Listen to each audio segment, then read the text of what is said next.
This is Ready, Set, Reiki, a podcast about Reiki and all energy work, from the curious beginner to the seasoned master teacher, welcoming all systems, all lineages, and all levels. Reiki is a journey and not a destination, and on this Ready, Set, Reiki journey, I refer to myself as a guide rather than a host, as I too am traveling, helping, supporting others, and learning on this Reiki journey as well. And with that said, I am your guide, Tracy C. Wright, and this is Ready, Set, Reiki. Hello, everyone. Welcome. Ready, Set, Reiki. What a wonderful journey we have planned for today. I have a wonderful guest waiting just to come on. But first, let me tell you some incredible things that are happening. So Ready, Set, Reiki, Feather Sister Wellness is offering trainings coming in August. So check out that, www.feathersister.com. You'll find a yin training, Holy Fire training, and a Mario Reiki training. So check that out. But let's get back to the reason why we're here today, our amazing and incredible guest. And that is Michele London. Now, she is a certified Corona Holy Fire 3 Reiki master teacher. In addition to her Reiki background, she also practices other healing modalities, such as advanced light language, trance channel mediumship, and sound healing. Now, she offers private Reiki healing sessions in person and remotely, as well as teaching Reiki certification courses in person online. Along with her work as a trance channel, she currently is in the process of publishing her very first book. How exciting. And that specifically engages the reader with her spirit guide, who is a galactic mantis being of light. Her practice is in Great Neck, New York, and you can find out more about her by visiting her website, which I will put in the show notes. So let's give a warm Ready, Set, Reiki welcome to Michele. Welcome. Hi, everybody. Hi, Tracy. So great to be here. Wonderful. Well, let's begin our journey together. So gave the listeners just a little taste of who you are. So tell us about yourself. Well, listen, I've been a long-time spiritualist my whole life, and practicing. I'm from Connecticut, so I come from the sticks. And as I grew up, I was gravitating more towards city life. So then I moved to Manhattan when I was in my 30s. And now, as I am going through, I'm an empty nester, my kids out of the house, and now I'm feeling disconnected from the city life that I sought out. So my roots are country, but I've always had a spiritual bent to me. So ever since I was probably 16, 17, 18, my awakening started happening very slowly. And it took some hiatuses here and there. When I was a single mom raising my kid, I was tunnel vision focused on raising him, but the spirituality took maybe a back seat. But now that, like I said, I'm an empty nester, it's coming full force all the way back, to my beginnings, my roots. Beautiful. I love that. And I love that you say that because, and you may have students that come to your door and they want to do this now, but there are seasons where you need to pause through motherhood, and that it does take a backseat because they'll see you as now, like, but you're doing this and you're doing that. But like, wait a minute, like I had seasons where I was taking care of my children, where I couldn't do this and I couldn't do that. And that's important work as well, to take this time. So know that this is not the end of your story. So if you're in a situation where, you are that single parent and you have the kids and you got pregnant or whatever is happening in your life, there's a reason for that. This is this time to learn and grow, because you will help somebody later on, right? Who's in that similar situation. You're like, hey, keep at it. Hold on. It's going to happen for you. Different seasons. And I too am an empty nester, with the kids all gone and grown up. And it's a shifting, it's a change too, but it's also a growing experience. So I'm glad that you mentioned that. So someone who's listening, like, it's impossible. I have all these kids and how can I do this work? But you can. I remember with my kids, and before I even knew about Reiki, when my daughter started to drive, I would go out and I'd lay hands on the car and I would pray before I even knew about Reiki. So these Mm. are little things that you can do for your family. This is the practice, the practitioner in you as you're kind of sharpening your tools, right? And working and exercising those energetic muscles there. I Well, love how you put that. That's beautiful. so we're here about the Reiki energy. When did Reiki come into your life? Did you find Reiki or did it find you? I think that that's a good question. There are times where Reiki found me, but and then again, like depending on where I was in my life, I put it on the back. I was exposed to Reiki since I was in my early 20s because Mhm. when I was in my early 20s, I was working in salons. I was a hairdresser, and so every once in a while, we would have a Reiki practitioner come in. I'm talking a long time ago, and so I became very familiar with the art of energy healing in my early 20s. What's so surprising to me is that today, I'm 61, today I still am flabbergasted almost and I live in a metropolitan city, I live in New York, that people are still unfamiliar with what Reiki is. Right. It's really amazing to me, but it's true. Yeah. So there's so much room for growth within this Mhm. this field. Um, but then as when COVID hit, I think everybody found, or, if you took the opportunity or not, I feel a lot of people did take the opportunity to go inward during the COVID epidemic. And I thought it was a great opportunity for people to do their own soul searching. And at that time, also, my my 9 to 5 job that I was doing for like 20 plus years was sort of being eliminated. And I saw the writing on the wall and I knew I had to at some point replace that. And it wasn't going to be the same industry because I had expunged that. I no longer resonated with it. And so during that whole COVID shutdown is when I said, you know what, let me get my Reiki certification and see where this takes me. And that's really about 5 years ago. So Mhm. considering, I'm sure you've spoken to many people, I guess you consider a late bloomer when it Mhm. comes to being a Reiki practitioner and, you know, doing this for a living now, Mhm. in the whole scheme of things, but yeah. Well, you look at the age of, Dr. Azui, right? Yeah, When he connected you're with the right. energy. So, yeah, it really can happen at any time, when you look at it. I think it's rather not time, it's alignment. Yes, It's yes. alignment. So, but yeah, that just seems that that year was that a great awakening. This year, I feel it's the great upheaval. Everything is being Yes, let go. So I'm calling it the great upheaval. Letting go of houses and all kinds of things. And so something's going to happen because of this things yeah, moving and shifting. But that was a pivotal year of just that awakening. Yeah. So yeah. as you've been out, as you've been learning, as you've been growing, as you've been working with students, what are you finding? You had mentioned that people didn't know what Reiki was, but what are you finding the misconceptions about Reiki? I think that with people who have never had a Reiki treatment before, who are exposed to it for the first time, they think that you, the practitioner, are some guru and it's coming out Mhm. of you. And so that is the biggest misconception. Me Yeah. explaining to them that it's not me, it's not coming from me, it's coming from source consciousness, God, Goddess, all that is, whatever name that you want to attach to it. And we all have access to it. And so we, the Reiki practitioners, are really just the facilitators. I always say that it's my job to create the environment, to set the mood, to set the table, to then allow for you to bring in your experience and to empower you to figure out how to do your own self healing. So I'm all about empowering people, helping them find ways to then be able to do it to themselves, regardless if they're certified in Reiki or not. Mhm. People all have the ability to tap into that universal consciousness, that universal stream of energy that we all have access to. So Right. that's probably the biggest misconception. Very good.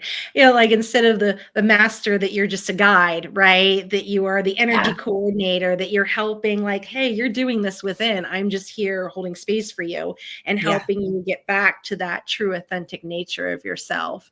Yeah.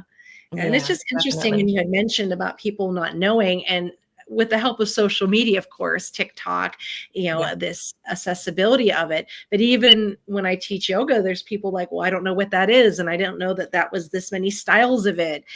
So there's still people out there that are like, yeah, I don't know what this is. Or they attach that dogma to it. They think it's Yeah. about a religion, or it has to be woohoo. That's another one that often gets stated. But it's something that you kind of really, it's hard to describe. It's something you have to experience. And also, I will say that, because of all the social media and the algorithms that are being flooded to me because of what I'm interested in on social media, I'm going to get back more of that, as everybody is. And so then when I go, so everything is being thrown at me. I have every kind of spiritual class or healing modality. I'm surrounded by it on social media because that's what I'm attracted. So then when I go out and I teach my classes, I do teach a non-Reiki class. It's more of a spiritual class at one of the local community colleges nearby. And when I start to speak the lingo, they're looking at me like, what's that? And I'm like, whoa, it's like,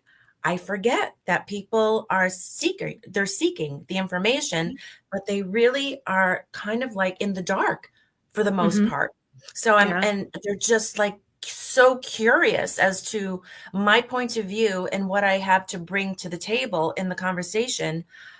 It's very inspirational for me. I hope that I'm inspirational for them to then take it to the next level in their own seeking. But it's really eye-opening for me to see how many people are just little babies. Yeah. Just little Yeah. babies, just like really just, have been so subjected to their whatever religion that they have been Mm-hmm. affiliated with. And not that they're finding anything wrong with it necessarily, but they're looking for more and more and more Right. connection, Right. more answers in a deeper way that maybe their religion isn't giving them. Right. And Right. they're not so afraid to start looking outside the religion, which I think Right. is wonderful. Right. And you also do advanced light language, and I do light language, but just watching people's faces, because they think Yes. our brain is wiring to what are you saying? And they're not understanding it's just the tone of it, the vibration, Right. things like that. And they're trying to piece together, are they saying something instead of just experiencing it? So I usually get really strong reactions like, Yeah.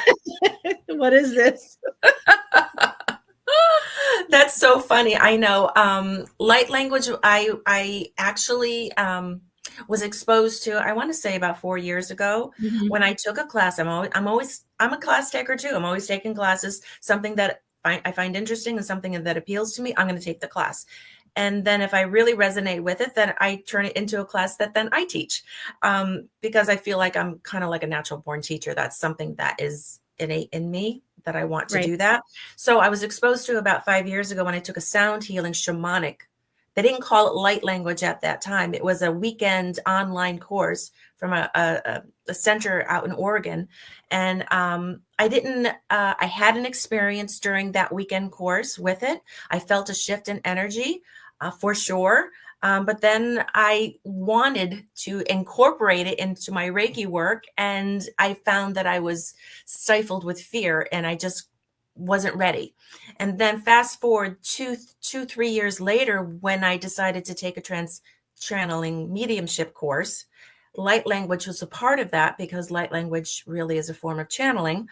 So it was a natural progression. And then it was my second introduction to it. And then during that time, boom, the floodgates just opened up. All of a sudden, I was just like completely uninhibited. I was doing it in the car. I was doing it, and I heard it in my head. Everyone has their own experience with it, but that's when it really kicked in for me, is Right. when I took Right. that channeling course. Right. Right. It's amazing. So you're out helping others through all of your work. And as you're helping and guiding them through that, when you look back at your journey, what has been the biggest challenge or struggle that you have faced in your own healing journey? Hmm. Let me think about this one. Um, well, I guess the biggest challenge for me is to, I don't want to say it's a challenge because actually, okay, I'm going to say that I really haven't had that big of a challenge. And here's what I mean. Um, I'm I've always had an entrepreneurial spirit. The work that I did before was very entrepreneurial, but I did it for a different company. So I would go into small businesses and help them bolster their business. So now I'm doing it for myself. And now for the first time that I'm doing it for myself, it's just like happening so fast. So I feel it's almost been a realization. I can't say that I've really had any huge challenges because it's relatively been very easy. I'm Right. getting you found me. It's just one synchronicity after another, and it's just really a beautiful thing. And um, so I'm just kind of like enjoying the ride right now, see where it's going Sure. to take me. Sure. Yeah, you're into the attraction, not the Yeah. chasing. Yes, exactly. I'm in the flow. Because you're doing more, right? Yeah. We're letting it flow. Yeah. And so that definitely shows you that you're in alignment, right? With your Yeah. purpose, that it's showing up. There's, no real effort to it, right? I mean, of Yeah, course, you have to show up for those things, but you're not definitely. having to battle and work at it. So, oftentimes as we are practitioners, we become master teachers, and we get to that point where we're bringing in our precepts, we're doing the work on ourselves, and sometimes we don't have that opportunity to seek others to give us a little tune up. So when you look back at your journey and when you've gone to those Reiki practitioners, master teachers, what are those qualities that you look for in a Reiki practitioner, whether you need a tune up or you feel called like, hey, that's my person. I want to train with you. Yeah, and I love the way you said tune up because that's exactly how I tell people, how I tell my clients, because they say, when should I come back? When you feel like you need a tune up. I love that. But what I look in for my own healing, if I wanted to seek out an energy healer, it would be authenticity. It would just somebody who is really into what it is they put their spin on it. I want people to be able to not mimic anybody else, but find their own unique way of expressing their own way of doing Reiki or whatever healing modality that they're doing. That's empowering, and that's what I try to instill in my students too. Is I'm teaching you, I'm certifying you in this course, but at the end of the day, I encourage you need to find your own way, your own voice, and how to express that. And so I have friends that we, barter off of each other. I'll call her up and I said, let's just do a switch. Like, I'll do you, you do me. And it's great. We have this little network that we can do that. And that's what happens when you become a Reiki practitioner is you start to like attract, like you said, all these other Mhm. healing people in your life. And then you develop this little network and you give treatments to each other. And I just like, you do exactly what you do. And when I do Reiki on you, I do me. And so that's the best way to approach it is instead of saying, well, I wouldn't do it this way as they're giving me Reiki. Well, I wouldn't do it that way. What is she doing over there? No, no, no. Just surrender to the process and let them do exactly their bit, like what it Right. is that they do, what resonates with them. And that's the best advice that I can give Right. anybody. And I love it that you're supporting each other back and forth, Hmm. and having that energetic exchange instead of Yeah. one person just giving back and forth. Wonderful. Yes. Wonderful. Yeah. So you have all these wonderful modalities that you've been working with. You've spoken about how you have experience working with other businesses, helping them out. And so you've been moving forward with your own business. But as you're here in this moment in time, what advice would you give someone who's just entering this type of work? I would say one step at a time. Don't become so overwhelmed with the process because as all spiritual teachers tell you, it's all in the journey, right? Mhm. And so if you all of a sudden think that you have to have X, Y, and Z immediately, this idea of instant gratification, you're going about it the wrong way. So just one foot in front of the other, one step at a time, and let it unfold, let it flower, let it blossom organically, and just see where the journey takes you because that's the beauty of it. And just like I said earlier, just making, that puts you in the flow. Mhm. And then once you're in the flow, it starts to come to you. Opportunities start to come Right, to you. right, And right. that's where the magic is. Beautiful. What books do you recommend? I am an avid reader and I'm constantly reading. And, I have to tell you that there's one book that I don't even know if it's in print anymore, but it changed my life at the age of 18.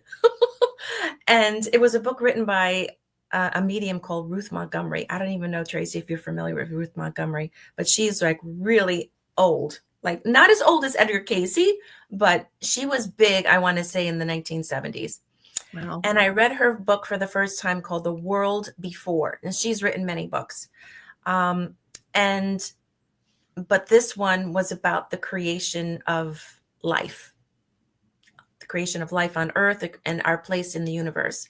And I've read that book like 10 times over. And I probably have it somewhere in my house. I don't know where it is, but you might be able to find it on eBay, but it's called The World Before by Ruth Mm. Montgomery. But the other book that I wanted to mention was this book changed my life. And this book is called, I don't know if you can see it backwards on the screen, but it's called The Freedom Transmissions by Yeshua. And it's a channeled piece by, her name is Carissa Schumacher. Right.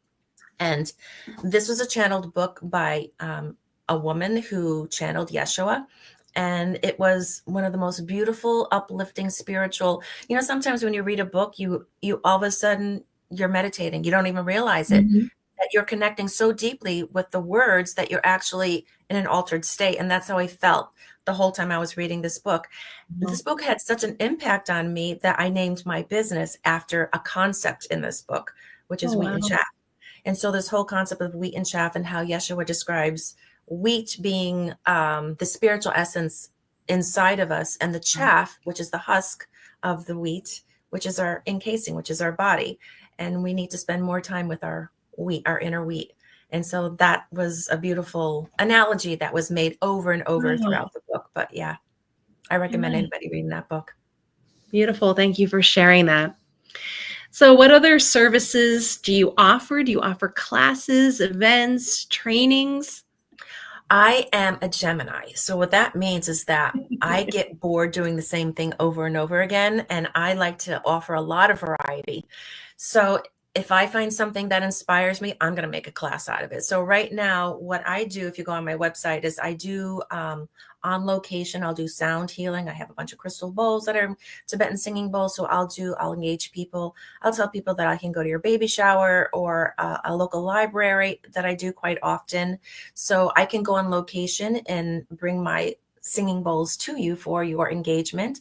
That's one thing that I do. But I also teach Reiki certification courses in person locally at a center here where I live, but I also teach them online. So levels 1, 2, and master levels online courses. And they're live. So they're not modules. And I'm very passionate about that because I feel like there's a lot out there as far as, modules. And I think people are missing that human connection. So even online, I'm there with you every step of the way in those classes. And the other class that I teach also is this spiritual class called Ways to Connect to Spirit. And it really is a hodgepodge of light language. I have a whole class on our connecting to our galactic heritage. I'm very much into our galactic history. And I'm very impassioned about that. And then crystal knowledge. And so we have aspects of that. I put a little bit of Reiki in that. So that's sort of like a mixed class that it's great. I love it. And people are very open to it too. Wonderful. Where can we find you? Well, you can find me on my website at www.wheatinchaff, wheat in, not wheat and. So I know that's a popular saying, wheat and the chaff separating, but it's wheat in chaff, CHAFF.com. Beautiful, beautiful. Well, that ends the first part of our journey, and I'm going to continue to guide you into the second part, which are questions by listeners and by Reiki students. So here we go. Number one, when did you discover your ability to trans channel? Well, I would have to go back really far on that one because I was exposed to somebody in my 20s when I was working in Manhattan. And, it was a woman who was I went to her and she was able to connect you to your spirit guides. I want to say in a very primitive, very simple way. but it was something that I embraced and it stayed with me my whole life. Now, when I say a simple communication with your spirit guides, it was really simply of moving my head in a yes or no, almost like using your body as a dowse. And so communicated with my spirit guides for like over 30 years that way. And it wasn't until really recently when I was talking to I was actually talking to my Reiki master teacher when I was becoming certified as a master. She said, Michelle, I think that you have a gift with this. I think you need to explore this even further. And I'm like, yeah, I do feel like I have a calling to like expand upon this very simple way that I have been communicating with my guides. And so I looked and looked on the internet and I found a woman in Tennessee in the Knoxville area. And she had courses that she was teaching the ways to, trans channel. And it was a very intensive 2-year course every Mm, Saturday for 2 years.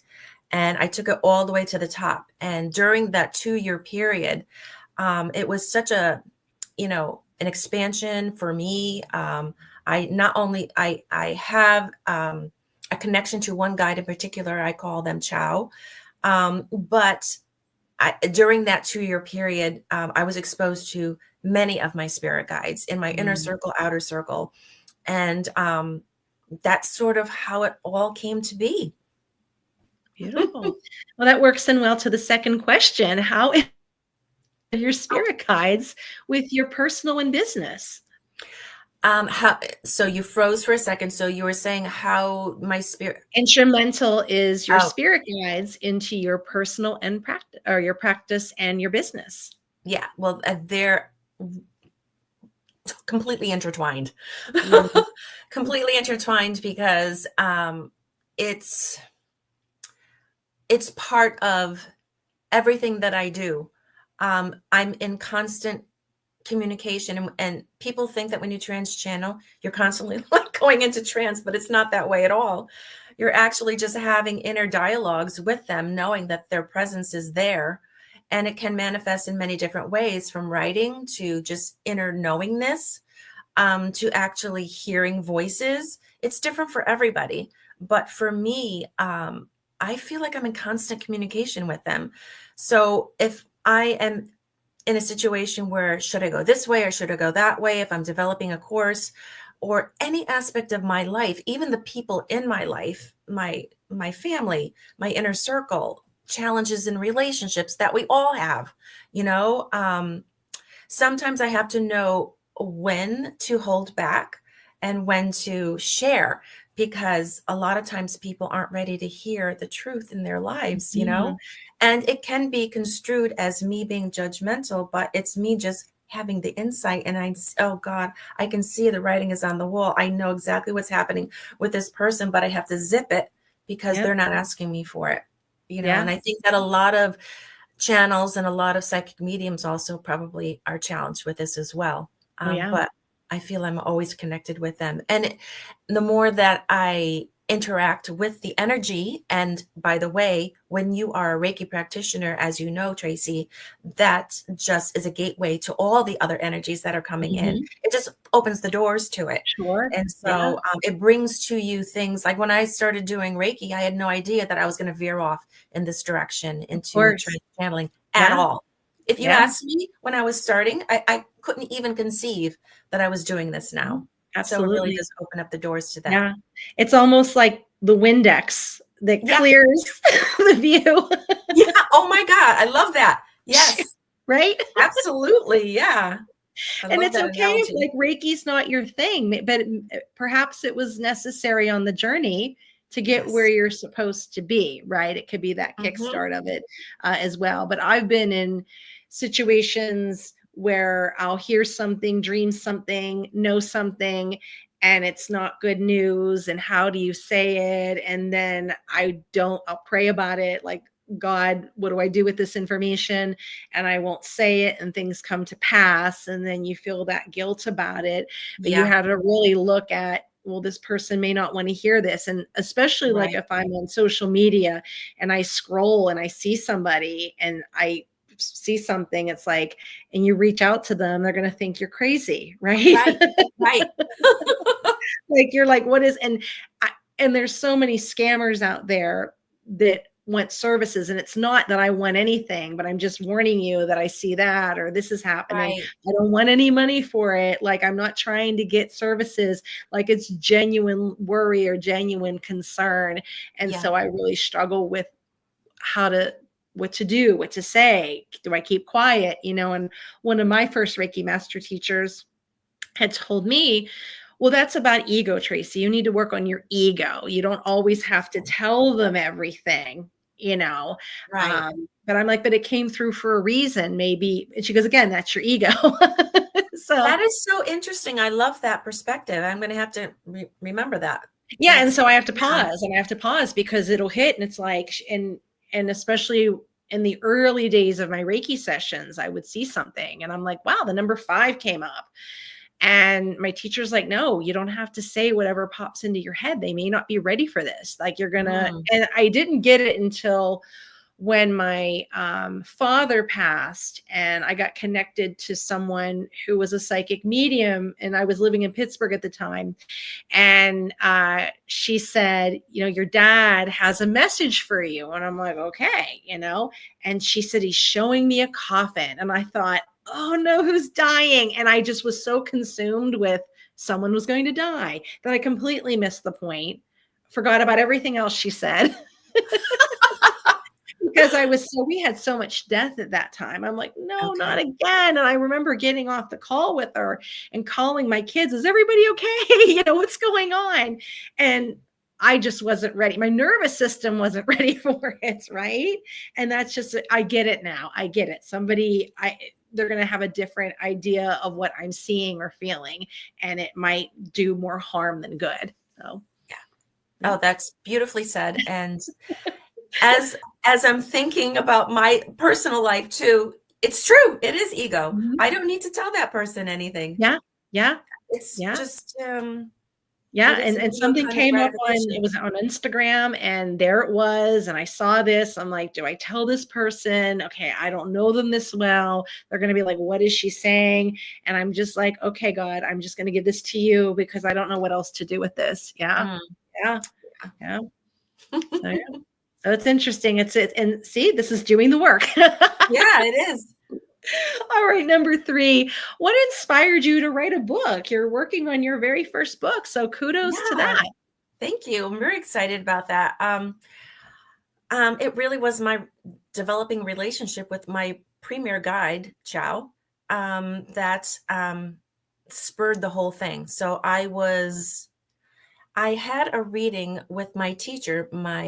I was visiting her in Tennessee, and was very early on in the classes, the trans channeling classes, and she saw them, and we were talking about how she was offering during that session. She was, as a side note, she has a friend who's in the publishing business, or she's a writer, and she offers a course in self-publishing.